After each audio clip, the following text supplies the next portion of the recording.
So nagpapatuloy po tayo sa ating series na Clear the Air, Burning Issues Confronting Christians Today.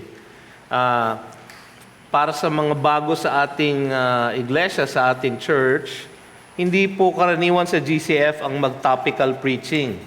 Pero once a year po at kung minsan, sometimes during the year, ini-interrupt po natin ang pag-aaral natin ng mga books of the Bible upang sagutin ang ilang mga katanungan na madalas tanungin o alam namin na tinatanong ng kapatiran. So, ito ang mga kasagutan doon sa mga tanong na iyon o sa mga issue na iyon. Ang title po ng mensahe ngayong hapong ito ay Kapag Nahulog ang mga Tinitingala na Pinunong Kristiyano, paano na? Ano ang ating gagawin? Paano tayo tutugon? Paano natin sila matutulungan? Tunay ngang malungkot kapag hayag na nahuhulog sa kasalanan ang mga sikat at hinahangaan ng mga pinunong Kristiyano. Ito ay isang malungkot na realidad ng pamumuhay sa gitna ng makasalanang sangkatauhan. Lahat po tayo ay merong fallen nature. Tayo po ay nabubuhay sa gitna ng daigdig na sadlak sa kasalanan. Datapwat, laganap ang kahinaan sa lahat, pati na rin sa mga Kristiyano. Kamakailan, may mga tanyag na manunulat, musikero, tagapagturo, at mga pastor na nahulog sa malubhang kasalanan. So nadurog nito ang ating mga puso at nag-iwan sa atin ng maraming katanungan. Alam ko na alam nyo, siguro ang mga pangalan ng ibang tinutukoy ko sa hapong ito. Isang ginagalang ng matagal na panahon na isang Christian writer na nag-akda ng maraming magagandang aklat, na marami sa atin ang bumili, binasa, pinamigay sa iba, nirekomenda sa iba, no? Ang nag-amin ay umamin na siya ay na-involved for 8 years sa isang babae na hindi niya asawa. 8 years. Hindi po natin alam kung recent po ito. At ito ay nangyari after 56 years of married life. So, parang kung iisipin nyo, ano bang marriage ang ligtas? Kung ganyan, isang Kristiyanong leader, magaling na manunulat, pinagpala ng Diyos tiyak, dahil maraming nagkaroon ng pagpapala, tumanggap ng pagpapala sa pagbabasa ng kanyang mga aklat. Isa na po ako doon. Meron akong ilang aklat niya sa aking library at malungkot nung nabalitaan nung first week of January ang kanyang pagkahulog. Ngayon po siya ay nakakaranas ng counseling, under counseling po siya. Siya po ay tumigil sa kanyang pagsusulat. Tinanggal po siya sa lahat ng kanyang posisyon ng pagsusulat. No? Dapat lang naman po. At siya ngayon ay nagko-concentrate sa pag-restore ng kanyang spiritual life, no? Upang siya ay maging ayos sa kanyang paglakad. Last year, hindi na pala last year, 2024, no? Meron di isa pang sikat na American preacher. Nako, hangang-hanga po ako dito sa preacher na ito. Meron ako ng mga libro niya. Sinusundan ko ang kanyang podcast. Halos linggo-linggo ang aking pakikinig sa kanyang pagtuturo.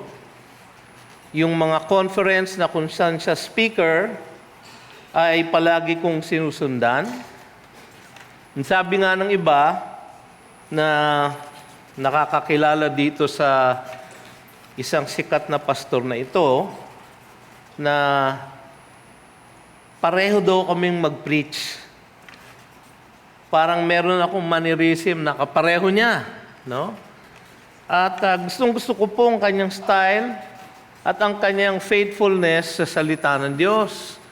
Dahil very sound po ang kanyang theology, very conservative at orthodox ang kanyang doktrina, at malinaw ang kanyang pagbabalangkas ng salita ng Diyos.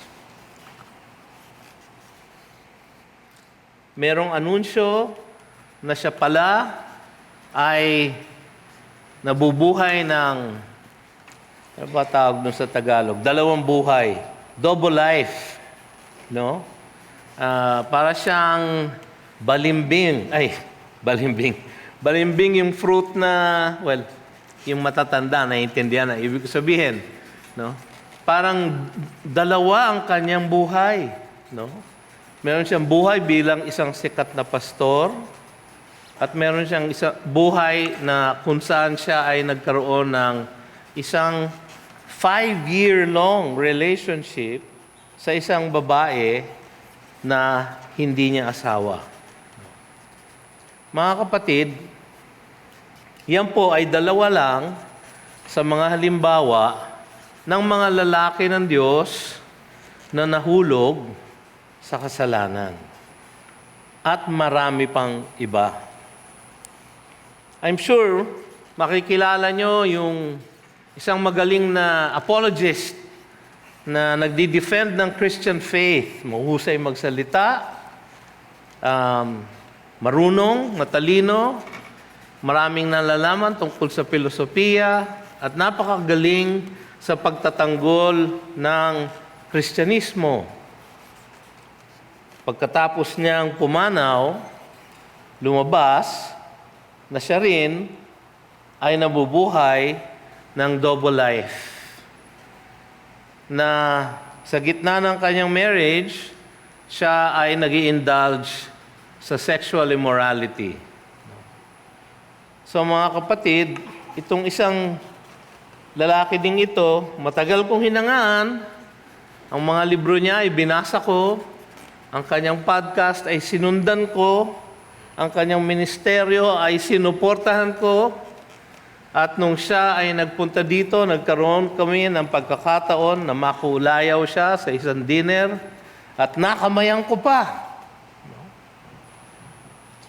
Giliw na giliw po ako sapagkat siya ay nakilala ko. Nahulog din po siya.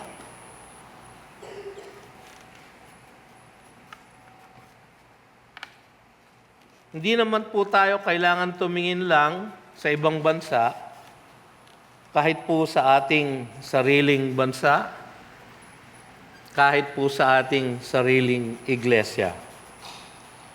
Merong mga pastor na nahulog, na dinisiplina, at ibinalik sa tamang lakad sa Panginoon. Hindi na po tayo kailangan lumayo. Ano ang ating gagawin kapag ang ating mga tinitingala o ginagalang ng mga leader Kristiyano ay nahuhulog sa kasalanan? Paano tayo dapat tumugon sa mga masasakit na kaganapang ganito?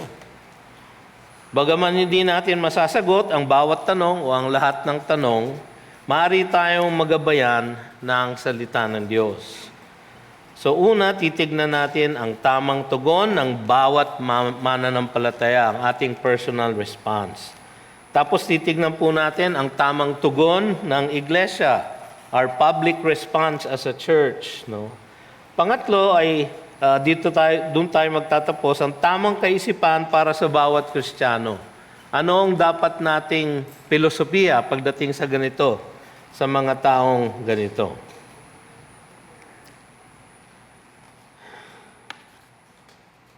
Ang tamang tugon ng bawat mananampalataya. Buksan po natin ang ating Biblia sa 1 Corinthians chapter 10, verses 12 to 13. Ang 1 Corinthians po ay isa sa dalawang sulat na ang may akda po ay si Apostol Pablo. Sinulat niya po ito upang magbigay ng pagtutuwid sa isang nag-aaway na church. Nagpapagalingan po sila sa kanilang spirituality at kaya itinuwid ng Apostol Pablo ang kanilang paggamit ng mga gifts of the Holy Spirit. At sa chapter 10, kaya niya po sinabi itong mga salitang ganito, "Therefore let anyone who thinks that he stands take heed lest he fall." Kaya niya po sinabi yun kasi nagpapataasan po sila.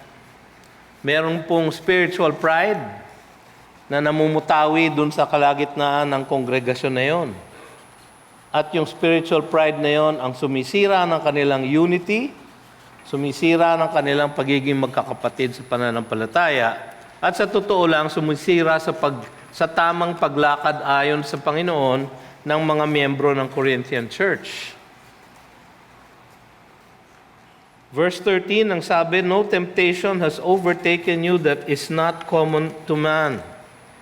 God is faithful and He will not let you be tempted beyond your ability, but with the temptation He will also provide the way of escape that you may be able to endure it." Sinasagot nitong dalawang verse na ito ang dalawang karaniwang maling tugon pagka po may nahulog na leader. No? Ang unang tugon po ay ang pagiging matuwid sa sariling paningin. Paano niya nagawa yun? Grabe. Akala ko pa naman, Kristiyano siya. Akala ko pa naman, mature na siya sa kanyang faith. Paano niya nagawa yun? Siguro hindi siya tunay na Kristiyano. Siguro niloloko niya lang tayo. Paano niya naloko ang sarili niyang asawa? Paano siya hindi naging tapat? Paano? Ano kaya nangyari? At kung minsan yung iba sa atin ang iniisip, sa akin hindi mangyayari yan. Sa akin, hindi mangyayari yan. Mga kapatid, doon po nag-uumpisa ang pagkahulog. Kapag ating inisip, na sa akin, hindi mangyayari yan. Hindi ako mahuhulog sa ganyang kasalanan din. Hindi ako ganyang klaseng Kristiyano. Yan ang isang pagkakasala na hindi ko gagawin. Makailang beses ko nang narinig yan sa ibang mga pastor na nahulog. At sa totoo lang, sa aking sariling karanasan, diyan po nag-umpisa ang problema ko. Ang problema nating lahat nag-uumpisa kapag tayo ay magmamalaki sa ating sarili, na tinitignan natin na tayo ay matuwid sa ating sariling paningin. Kaya nga ang sabi ng verse 12, "Let anyone who thinks that he stands take heed lest he fall." Meron po sa Proverbs na sinasabi, pride comes before the fall. Sa Matthew chapter 7, verses 1 to 3, ang sabi ng ating Panginoon, "Judge not that you be not judged." Hindi po ibig sabihin na hindi tayo pwedeng humusga kahit na kailan. No? Kasi doon sa chapter mismo na yon sa Matthew 7, no? meron siyang instruction, no? Na beware of false prophets. O paano nyo malalaman ng false prophet if you do not judge? So, hindi prevented ang all judging. Ginagamit ito kuminsan ng ating kultura para sabihin sa atin na, huwag nyo akong husgahan. No? Kayong mga Kristiyano, mapaghusga kayo. No? Akala nyo, kayo lang ang tama. Akala nyo, yung basa nyo ng Biblia, yun lang ang tama. Akala nyo, yung Biblia nyo lang ang tama. Totoo naman yun. Ang Biblia lang natin ang tama. Pero kung minsan, lalo na yung generation ngayon, no? Ayaw na ayaw nila don't judge me. No? Palasak na yan sa ating mga anak kung minsan, di ba? Kung minsan yung aming pusa, no? Yung pusa kasi sa amin, masungit ang mukha. So yung pusa namin, pagka tinignan kami ng ganyan, sasabihin ng anak ko, "Oy, he's judging us." Masyado tayong allergic sa judgment. Hindi yun ang ibig sabihin ng Panginoon dito. Sabi niya, "For with the judgment you pronounce, you will be judged, and with the measure you use, it will be measured to you. Why do you see the speck that is in your brother's eye, but do not notice the log that is in your own eye?" Yun ang judgment na bawal. Husgahan nyo ang inyong kapwa ng isang pagkakasala na kayo rin ay gumagawa nun. Madalas po, pag may nahuhulog na ganon, ang reaksyon ng iba ay condemnation, imbis na compassion. Sa Romans 11:20, sabi ni Pablo doon, meron siyang parang diskurso tungkol sa mga Hudyo at sa Israel, kung kailan sila babalik sa Panginoon. Sabi niya, "That is true, they were broken off because of their unbelief. But you stand fast through faith, so do not become proud, but fear." Fear. Huwag kayong magmalaki, matakot kayo dun sa pagkakasalang nagawa ng isang hinahangaan ninyo. Isipin niyo na, baka ako ay nag-uumpisa na rin na magkaroon ng ganong kasalanan. So James chapter 4 verse 6, ang sabi doon, God opposes the proud but gives grace to the humble.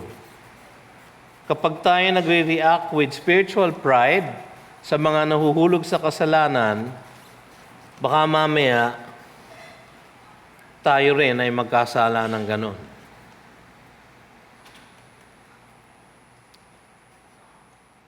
Ang isa namang reaksyon na mali rin, yung extreme, pagdududa sa sarili nating kaligtasan.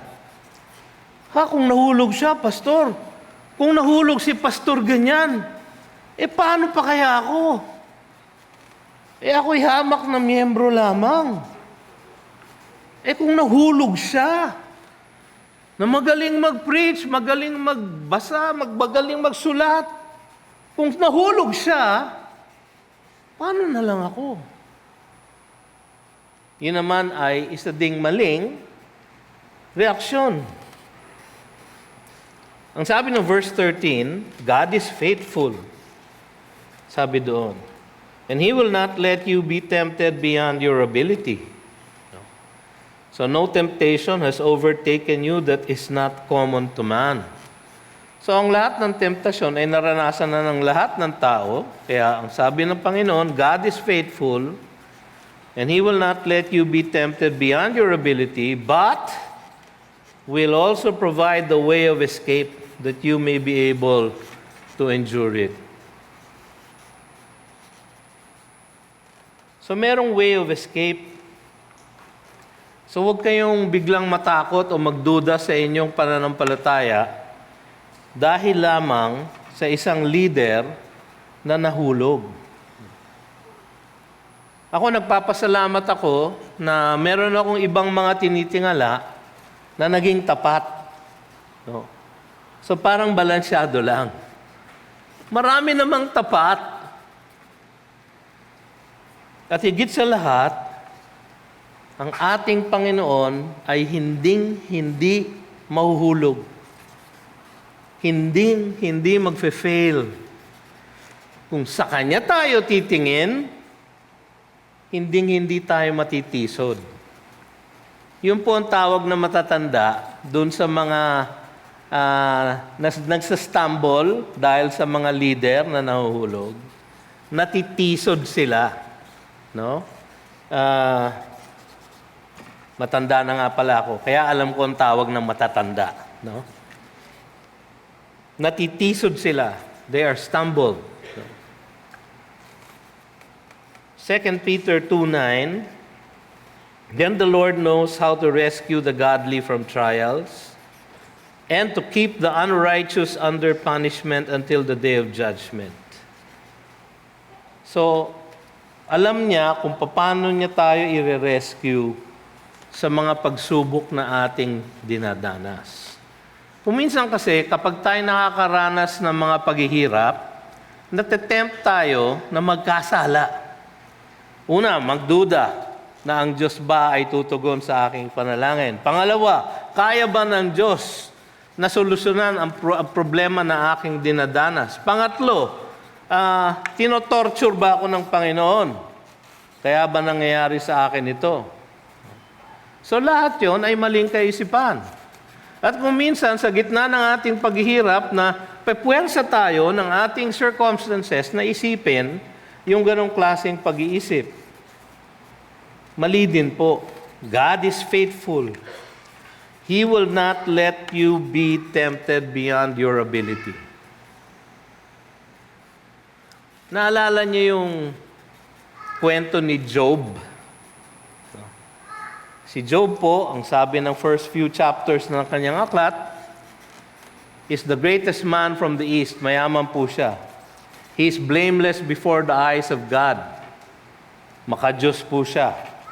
Siya po ay may tunay na pananampalataya sa Panginoong Diyos. Kaya lang, nag-meeting ang mga anghel sa langit at nag-report si Satanas. Itong eksenang ito, nababasa natin ng mga readers ng Job, pero si Job, hindi naman niya nakita yon. So si Satanas, sabi niya, kaya lang mabait yan si Job sa'yo, kasi mayaman siya, lahat ng blessing ay nasa kanya, at pinagpapala mo siya. Tanggalin mo lahat ng kanyang mga tinatangkilik, at siya ay tatalikod sa inyo. Sabi ng Diyos, sige, call. Game. So ginawa nga niya. Sa isang araw nawala ang lahat ng kanyang ari-arian, lahat ng kanyang pamamahay, lahat ng kanyang anak. Sa isang araw. Ako namatayan lang ako ng isang anak para ako matutunaw. Can you imagine yung mamatay lahat ng anak mo sa isang araw? Hindi nagkasala si Job. Kaya balik si Satanas sa ating Panginoon. Sabi niya, kasi hindi mo naman ako pinayagan na hipuin si Job. Lahat ng tinatangkilik niya, tinanggal ko, pero hindi ko siya masaktan dahil hindi mo ako pinayagan. Alam niyo, walang nagagawa ang demonyo kung hindi pinapayagan ng Panginoon. At pinapayagan lang ng Panginoon ang isang pagsubok kung alam niya na yung sinusubok ay kaya yung pagsubok na yon. Paano niya na alam na merong faith si Job na magwawagi? Kasi siya ang nagbigay ng faith na yon. Hindi ba? Faith is a gift. It is a gift of God, not of works. Ang Diyos ang nagbigay ng faith kay Job. Kaya alam niya, may faith si Job. At alam niya kung gaano katibay yung faith na yon. Namunga na nga yung faith na yon sa buhay ni Job. Siya ay tapat na nananalangin, nag-aayuno, nagbibigay ng alay sa Panginoon. Kaya alam ng Diyos na totoo yung faith niya kasi siya ang nagbigay. At nakikita niya ang puso ni Job. Kaya sabi ulit ng ating Diyos kay Satanas, game! So, nagkaroon ng pigsa si Job magmula sa tuktok ng kanyang ulo hanggang sa kanyang talampakan. Kayo ba yung nagkapigsa na? No? Ang madalas pa nakakainis, di ba yung pigsa nyo minsan nasa may piging, nandito sa likod, malapit sa puwet. Di ba? So, hindi kayo makahiga, hindi kayo makaupo, hindi kayo makatayo. Hindi nyo alam kung anong pihit ang gagawin nyo. Dahil sa pamamaganon, masakit. Imagine ninyo, magmula sa kanyang ulo hanggang sa kanyang paa, siya'y punong-puno ng pigsa. Alam niyo, sabi nga ng matatanda, sama na po ako doon. Ang sasabihin lang ng lolo ko noon, pagka may ganyan, ay silipin natin sa ihip. Alam niyo po ba kung ano yung ihip? Eh, hindi niyo alam to. Kasi hindi kayo nakakita ng kalan na by firewood. No? Yung kalan na firewood, no? Merong mahabang tube na ganon, na pang-ihip para mag-billow yung embers ng fire. Ang tawag po doon, ihip. No? So sasabihin ng lolo ko, ay, wala yan, silipin natin sa ihip.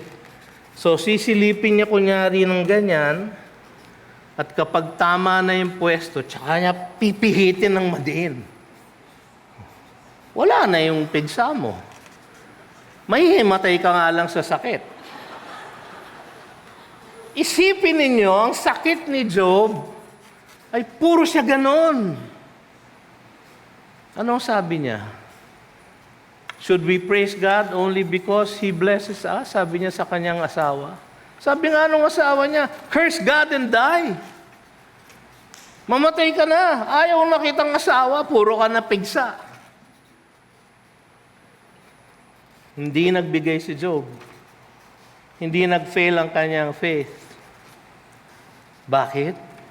Sapagkat hawak ng Diyos. Hawak ng Diyos ang thermostat. So habang tinataas ni Satanas ang apoy ng paghihirap at pagsubok, kontrolado ng Diyos ang thermostat. Hanggang dito ka lang. Ito, kaya yan ni Job. Kaya yan ni Job. Ako nagbigay ng pananampalataya niya. Yan ang ating kaaliwan. No? Kapag may nahuhulog na iba, hindi nangangahulugan na tayo ay mahuhulog din. Kaya lang, kasi alam nyo, yun ang isang masamang epekto ng may nahuhulog na leader. Kaya nga, sa Biblia, sa Zechariah chapter 10 yata, may prophecy, that you strike the shepherd and the sheep will be scattered. Yun ay na-fulfill sa buhay ng ating Panginoon.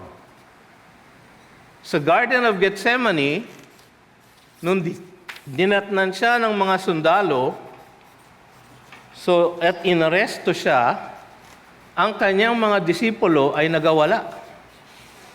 Strike the shepherd, and the sheep will scatter. Sa ating konteksto ngayon, ang ibig sabihin nun, kapag ang isang leader ng isang church ay nahulog, nagkasala, may epekto po yun sa lahat ng sumusunod na tupa sa kanya.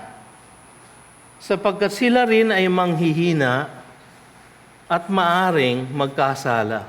Ang sinasabi ng ating teksto, hindi kailangan mangyari yun sa inyo.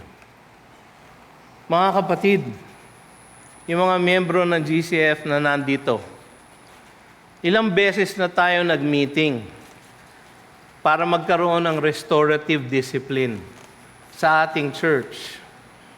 Ilan na ang ating mga leader na sa kanilang paglapit at pag-amin ng kanilang pagkakasala ay iniharap ng ating Elders Council sa lahat sa atin upang mabasa nila ang kanilang confession. Ilan na ang nagawang ganon? At marami sa kanila ay na-restore. Marami pong nare-restore. So, kung ang isang leader ay nahulog, hindi nyo kailangan i-abandona ang inyong pananampalataya. Ay, hindi pala totoo ang Kristyanismo. Fake pala. No? Kasi si ganyan nahulog. Si ganyan nangalon niya. Nangalon niya, ang ibig sabihin nun, nagkaroon ng affair, no, sa iba. No? Baka kasi hindi alam nung iba sa atin. Kung ano ibig sabihin ng nangalon niya, no?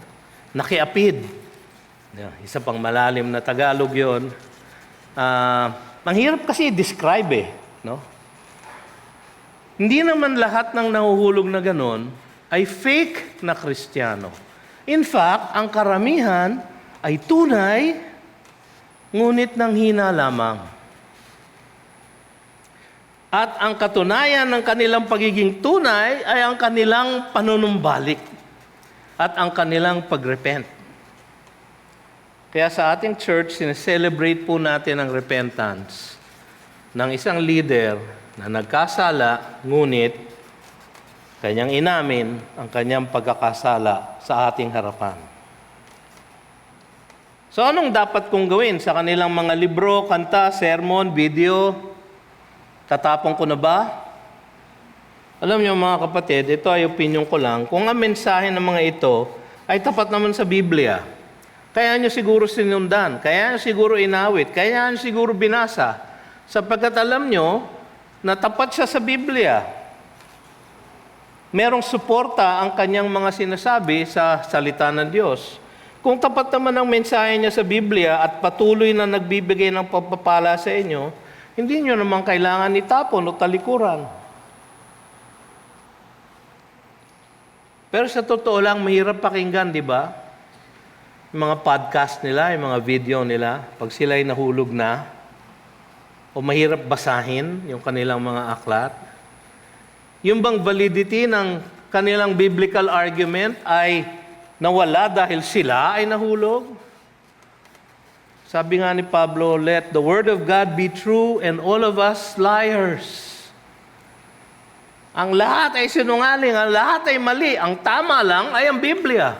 So kung ang salita ng Diyos o na naka-align sa salita ng Diyos ang sinasabing mensahe ng aklat na iyon, nung preacher na iyon, nung video na iyon, hindi nyo kailangan talikuran wholesale.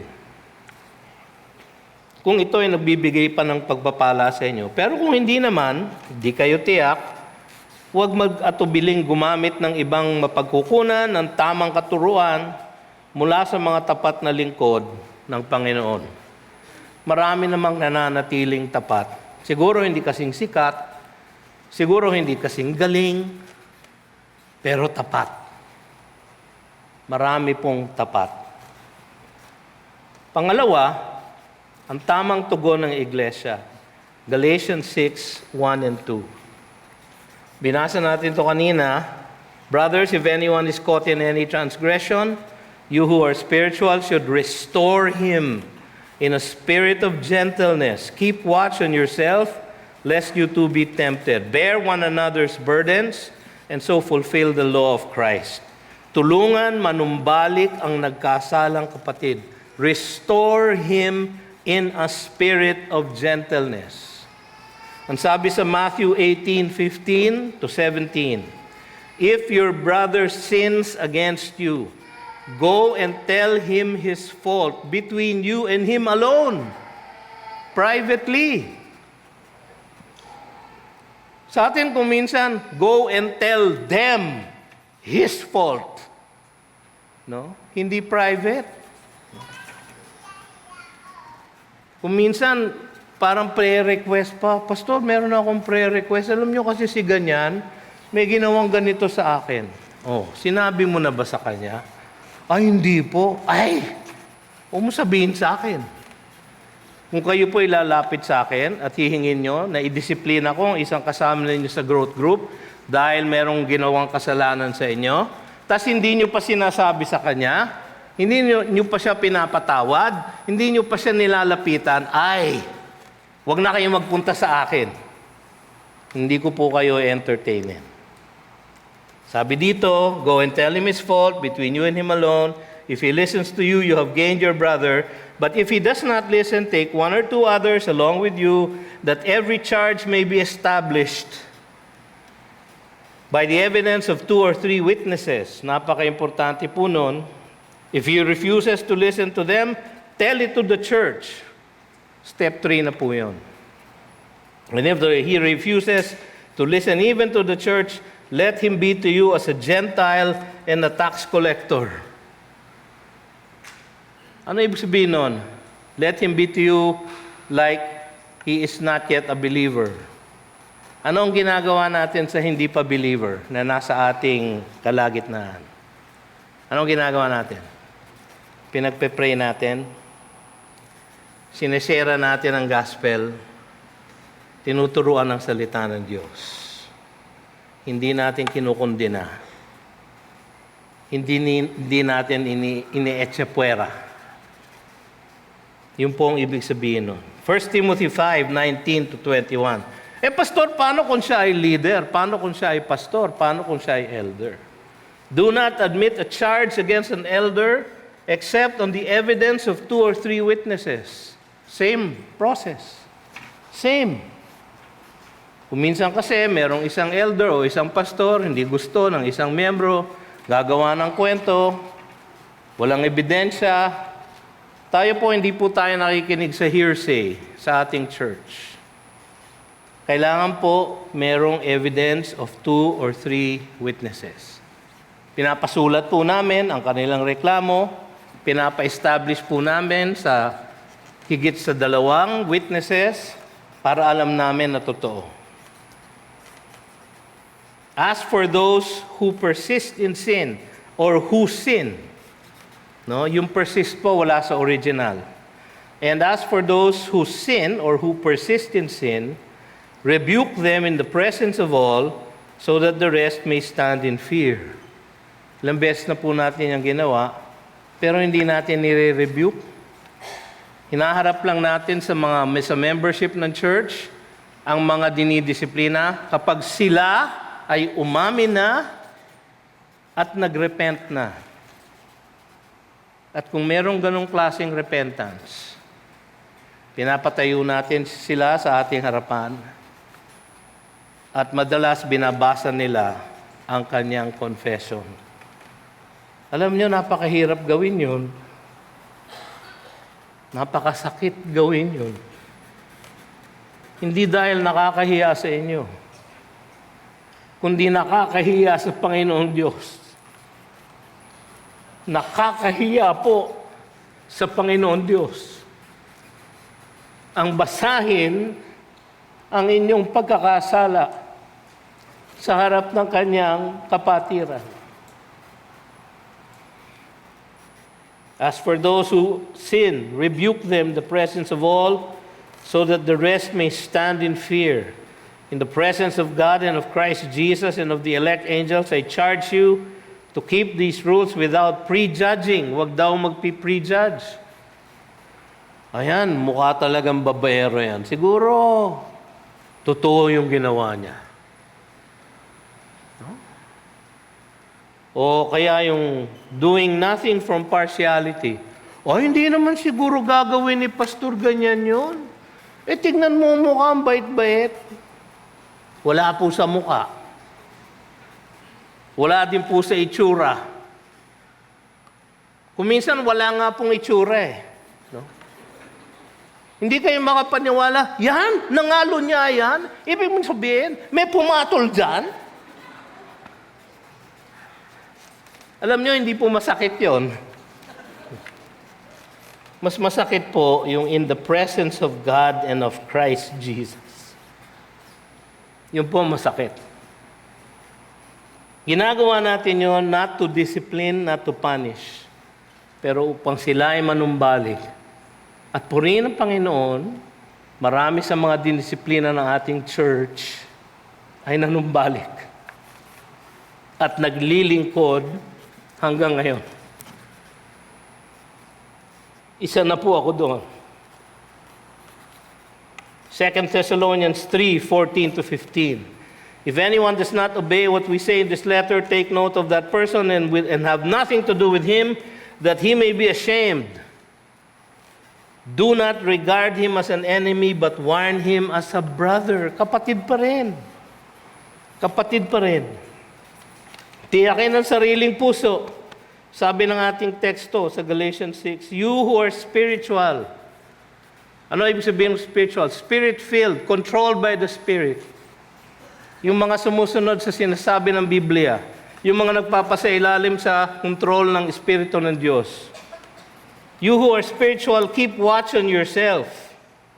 Ang sabi ng Matthew 7:3 kanina, di ba? Why do you see the speck that is in your brother's eye and do not notice the log that is in your own eye? Keep watch on yourself. Baka naman kayo ay meron din ganung pagkakasala. Kaya napakagalit na galit kayo sa mga nagkakasala ng ganon. Ang tawag po doon, projection. Kapag ginagawa nyo, yung ginagawa nila, tas sila ay nahuli, sabi ko na. Pero actually, ginagawa mo rin.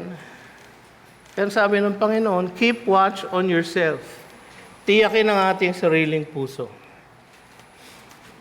Tulungan ng lahat ng naapekto. Ang daming naapekto ng pagkahulog ng isang leader. Bear one another's burden, ang sabi ng ating teksto, and so fulfill the law of Christ. Ano yung law of Christ? Love one another. Sinabi niya sa John 13:34, a new commandment I give to you, that you love one another just as I have loved you, you also are to love one another. So 1 Thessalonians 5:14, we urge you, brothers, admonish the idle, encourage the faint-hearted, help the weak, be patient with them all. Yung pong nagkasala at yung kanyang na-offend, kung siya po ay nangalon niya, yung kanyang asawa. No?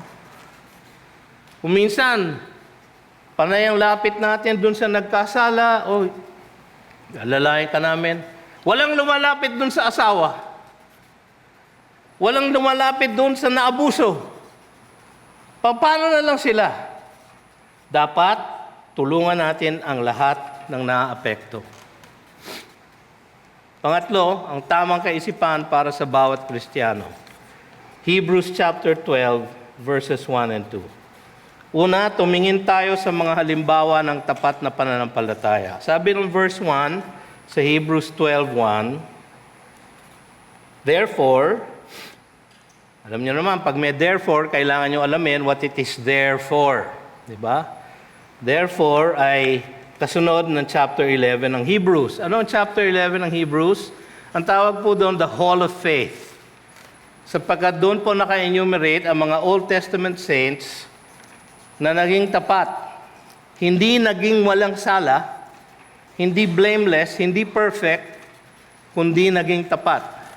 Marami sa kanila ay grabe ang pagkakasala. Si Abraham, 2 beses, nagsinungaling na si Sarah ay kanyang kapatid para lang mailigtas niya ang kanyang sarili.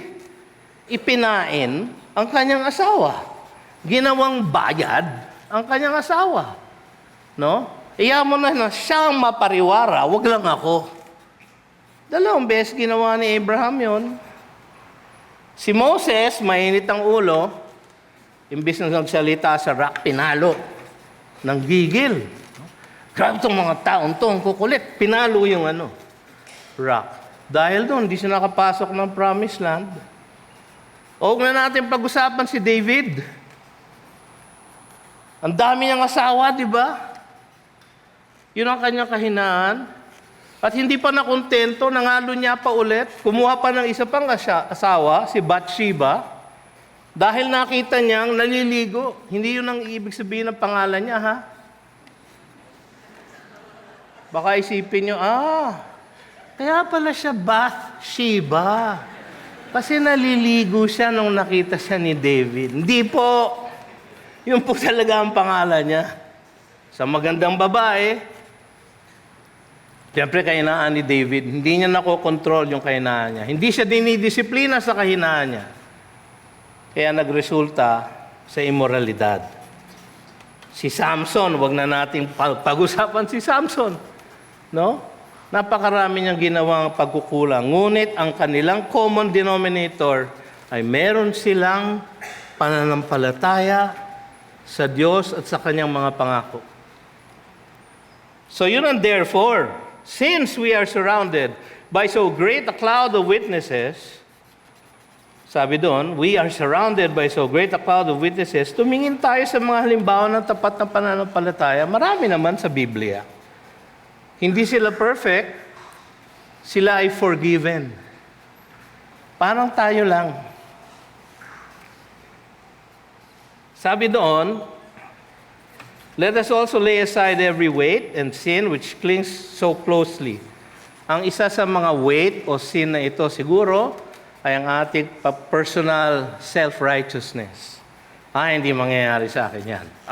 Ako? Hindi. Ako? Hindi mangyayari sa akin yan. Patay ka. Tapos mangyayari sa iyo yan. Mayroon akong panalangin na alala ko nung ako'y bata pa. Bago kami nagkakaroon ng anak, nagkakasakit ang mga anak ko, ako'y palaging atubili. Kaya nanalangin ako sa Diyos, Panginoon, sabi ko, subukin mo na ako sa lahat, wag lang sa mga anak ko. Patay. Namatayan po ako ng anak. Nagkasakit ang aking anak na lalaki, na muntik siyang mamatay. So ang lahat ng aking pagsubok, mga kapatid, ay sa aking mga anak. Sapagkat dinuro ko ang Diyos at sinabi kong wag mo kong susubukin sa aking mga anak. Huwag natin susubukin ang Panginoon. Kung minsan meron tayong spiritual pride, akala natin kaya natin, ngunit hindi. Iwaksi natin yung ganong klaseng pabigat. Siguro ang ating career, siguro ang ating kayamanan, siguro ang ating pamilya, siguro ang ating partner. Hindi naman masama, hindi naman kasalanan, pero may potential na maging pabigat sa ating buhay espiritual. Let us run with endurance the race that is set before us. Sabi ng Diyos, let us run the race. Paano kaya tayo magiging tapat sa pagtakbo ng race na ito? Well, tumingin tayo higit sa lahat kay Kristo na siyang nag-umpisa at magtatapos ng ating buhay espiritual. Looking to Jesus, the founder and perfecter of our faith. Siya ang dapat nating focus. Nahulog si ganyan, nag-fall si ganyan, nag-fail si ganyan. Look to Jesus. Yun ay isang paalala sa atin na hindi tayo dapat tumitingin sa ibang tao o sa ibang mga leader na tao na marupok, kundi kay Jesus lamang. Fix your eyes upon Jesus. Yun ang isang translation nun. Napalagay ko parang mas maganda. Let us fix our eyes on Jesus, who is the author and perfecter of our faith. Ang lahat ng mga tinitingala natin, mga kapatid, dito man o sa ibang bansa, sa ibang church man o dito sa church natin. Una sa lahat, sana po,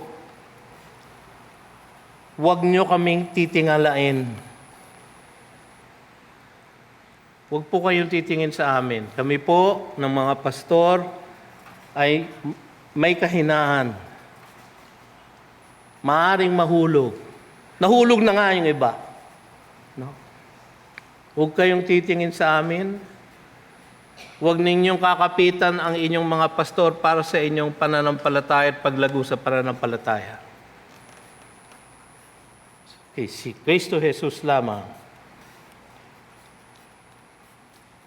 Huwag kayong titingala sa amin. Dahil kami ay gawa sa marupok na laman na madaling maguho.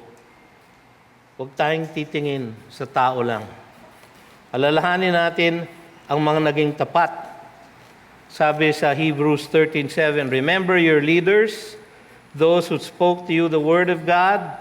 Consider the outcome of their faith, of their way of life, and imitate their faith. Marami pong naging tapat. Marami po din ay pumanaw na tapat. Pastor John MacArthur, tapat. Si Pastor R.C. Sproul, tapat. Si Dr. James Dobson, tapat. Si Pastor David Yon, tapat hanggang sa uli. Si Pastor Luis Pantoja, tapat hanggang sa huli. Tingnan din natin sila at ang kanilang buhay. Kapitan natin lalo na ang salita ng Diyos at laging tumingin kay Kristo Jesus na siyang magdadala sa atin na sakdal sa harap ng kalwalhatian ng Diyos. At dito po tayo magtatapos. Tayo po ay tumayo. Babasahin ko po ang Jude verses 24 to 25. Ito po ang ating closing prayer.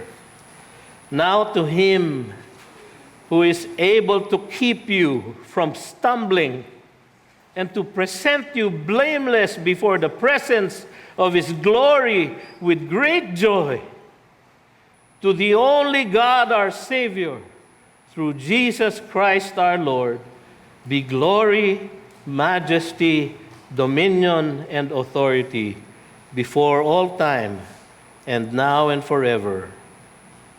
Amen. Magandang hapon po.